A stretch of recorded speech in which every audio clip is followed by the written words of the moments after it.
Well, hello, folks. It's time for a little self scout. You may be asking yourself, well, what is a self scout? Why would we do it?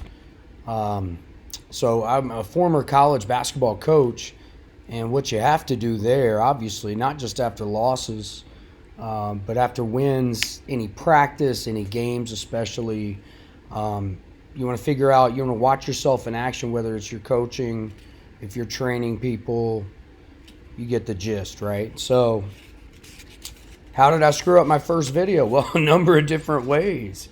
We can start with the fact that the grammar on my thumbnail was absolutely atrocious. I had an extra word for. So anyway, I mean, just watch the video, see it, what the thumbnail, whatever it says. Will the Gray save the day again for Lucas? So that's not what I wanted to say, but I'm self-scouting today. Okay.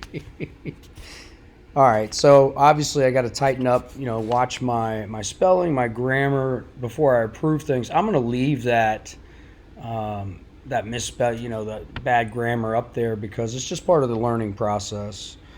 Um, what else did I do wrong? Let's see here. So when talking about sovereignty and his background, when I talked about how he just romped in the street sense, grade 3 at Churchill Downs, I mentioned that race was just before October.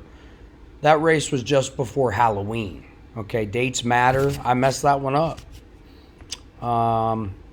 Another thing that I did, I talked about the promising Brad Cox colt. And unfortunately for me, because I promise you, I know that what the horse's name is, I called him Tappan Street. I mean, what a novice, what a freaking amateur, right? It's Tappan Street. All right, Tappan Street. We all hope that he comes back fully healthy. It's just a mistake I don't want to make again. So it is what it is. We're moving on, trying to learn from it. And you know what else, folks? I said folks way too many times in that first video. A little bit of nerves there for sure, but I've got to add to the vocab maybe a little bit. I promise I've got more words in somewhere deep in the recesses of my mind. But folks, we're learning here. The last part, this one's a little bit more technical, and if you're fairly new to racehorsing, hopefully this helps you a little bit. I mentioned that Caldera had a lot of distance, meaning I said that he had Liam's map, and I said he had distance on the bottom side, and I think that I could have expounded upon that a little bit more. What I mean by that is, so Caldera's mother sent me on my way. I'm not to disparage the horse, but the filly, but she could not run a lick. Never broke her maiden, ran short distances. Where that distance came from is Caldera's maternal grandfather. Okay, maternal grandfather. And we'll get into some more horse terminology as we go. But his name was Tiznow. All right, Tiznow was an absolutely incredible, dynamic, elite horse. Ended up winning the 2001 Breeders' Cup Classic.